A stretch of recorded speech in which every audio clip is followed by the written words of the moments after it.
The truck was still running when they found it. Driver's door open, headlights cutting through the corn like something was watching back. It was a Tuesday in late October 2019, the kind of cold that came early that year, sharp and dry across the flatlands of Nebraska. The air smelled of diesel and wet soil. The call came in just after 6:40 p.m. A farmer driving home noticed an old Ford F-150 idling at the edge of County Road 112.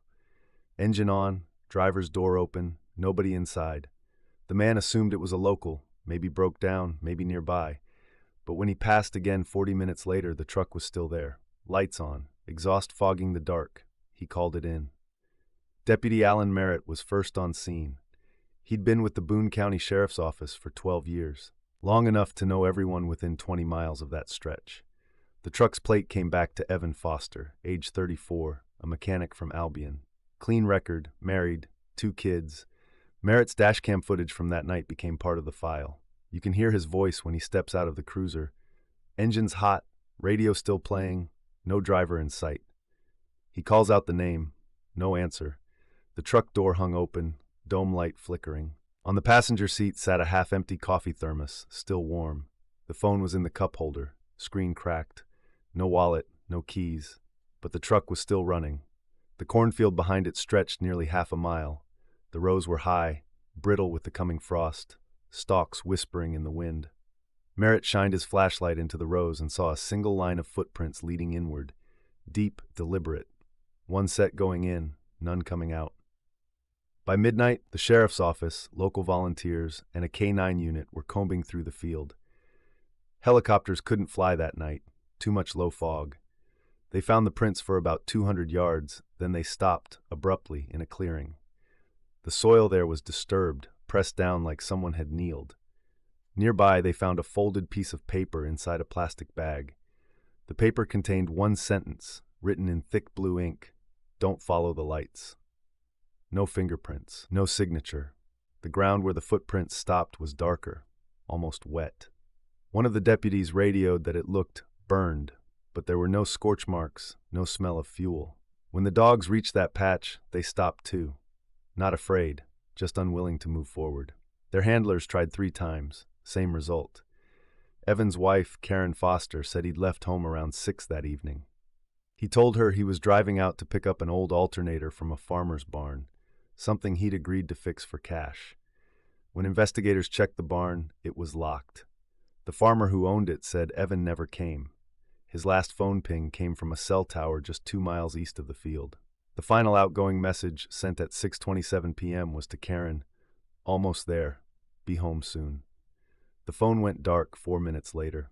But at 2:11 a.m., nearly 8 hours after he vanished, the same phone sent a single corrupted file to Karen's voicemail.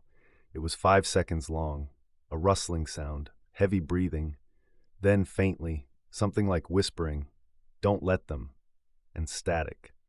Forensic audio analysis couldn't identify the voice as his. By daybreak, the field had turned into a command post. Locals gathered by the roadside bringing coffee and flashlights. Most said they'd driven that same stretch 100 times. But one old man, Walter Hensley, who'd farmed that land in the 70s, told deputies something odd. He said the field wasn't supposed to exist. In 1978, a sinkhole had swallowed part of the property. The ground had been unstable for decades. "We covered it," Hensley said. Government folks came out, said it was some kind of geological vent, but the dirt there never grew right after. He pointed to where the prints had ended. Right about there. The sheriff's office checked county records. Sure enough, in 1978, there'd been a documented subsidence incident. 3 acres affected, never reopened for agriculture. But when aerial maps were compared, something didn't make sense. That patch of land had moved. It wasn't in the same spot anymore. On the second day of the search, ground-penetrating radar picked up something metallic roughly 6 feet below the surface, circular, about 5 feet wide. It wasn't farming equipment. When the team tried to dig, the soil collapsed inward, as if hollow. A deputy's boot slipped through and hit open air. They widened the hole and found a buried door. It was steel, rusted but intact, built into what appeared to be a concrete slab, man-made. No markings, no hinges visible. It looked like the top of an old shelter or access hatch. They radioed for authorization to open it, but command told them to hold off until engineers assessed the safety. The air coming out of the gap was colder than ambient, by about 10 degrees. That night, the door made a sound. Neighbors across the road later told investigators they'd heard a deep clanging, like metal shifting under strain. By the time the team returned, the door was sealed tight again, dirt compacted around it. 2 days later, Evan's dashcam footage was extracted from his truck. The recording showed him driving west, headlights slicing through fog. At 6:25 p.m., he slows near County Road 112, brakes, then stops. For the next 90 seconds, the camera idles, recording nothing but the rustle of the corn. Then a faint flash of light flickers between the rows, white, pulsing. Evan opens his door, steps out, and walks toward it. He leaves the engine running. As he disappears into the field, the microphone catches one faint sound, a low humming, not mechanical, not human, the kind of sound that vibrates in the gut more than the ears. Then, static. A week after the search was suspended, Karen received another file from an unknown number. The metadata traced back to a prepaid phone purchased in Iowa, 2 hours from Boone County. The file was named 1102 fieldreturn.mov. Investigators played it on a secure workstation. The footage was shaky, handheld, filmed at night, facing the cornfield. The camera moves toward the same spot where Evan's footprints ended. A small LED light pans across the soil. Then it stops, revealing the steel door half uncovered. The person filming whispers, "It's open again." They reach forward, aiming the light into the gap. The video ends abruptly as the feed distorts, frames freezing, pixels bleeding red and green. Audio spectrography later revealed something under the noise. A faint voice repeating the same phrase. "Don't follow the lights." The same sentence found in the plastic bag. The soil sample taken from the area contained trace amounts of aluminum and iron, consistent with old industrial waste, but none of the nearby farms had ever stored such materials. More interestingly, the electromagnetic readings around the site fluctuated unpredictably, like there was something charged below ground. One lab technician described it as an active signal with no source. The sample bag containing the soil later triggered a metal detector when stored in evidence, even though the dirt appeared normal to the eye. The steel door itself could not be relocated. When investigators returned to dig again, the area had settled completely. No indentation, no metal. It was as if the ground had healed over. Karen Foster eventually moved away.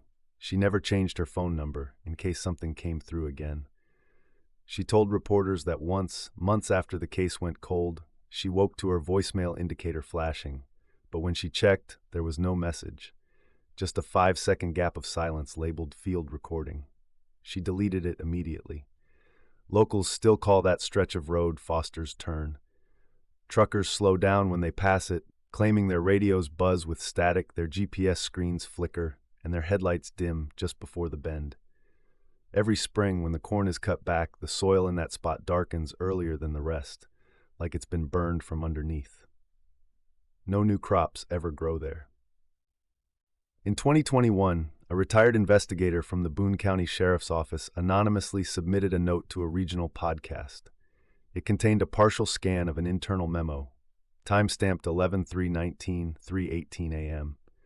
The memo read, "Deputy Merritt reports visual confirmation of subject figure approximately 100 feet inside the field.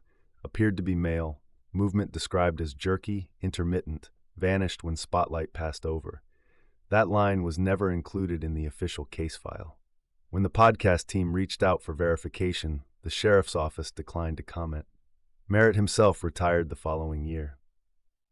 He refused interviews, but one journalist quoted him off record, "If you ever see lights move through corn that way, you don't follow them. You don't even look." 3 years after the disappearance, a forensic archivist reviewing unsolved Nebraska cold cases discovered something buried in the digital evidence log, a corrupted file from Evan's phone labeled Vid Recover. When enhanced, the video showed a grainy image of soil shifting, as if filmed from below ground. A faint handprint pressed against the dirt from underneath, then faded. At the end of the recording, a brief flash revealed something smooth and metallic behind it, circular, patterned with symbols that didn't match any known manufacturer. Then the frame went black. File timestamp 6:42 p.m., exactly the moment the farmer first saw the truck. He left his truck running and walked into the cornfield forever. That's how the locals tell it now. Some say the field took him. Others whisper it was an old storm shelter that collapsed. The county records list it as unsolved disappearance, but people who live near County Road 112 still keep their porch lights off after dark. Every October, someone finds a single note left on their doorstep, sealed in plastic with the same blue handwriting, "Don't follow the lights." And sometimes, on foggy nights, drivers say they see a figure by the roadside, standing beside an idling truck that isn't really there. The engine hums, the headlights flicker, and the corn moves like something breathing beneath it.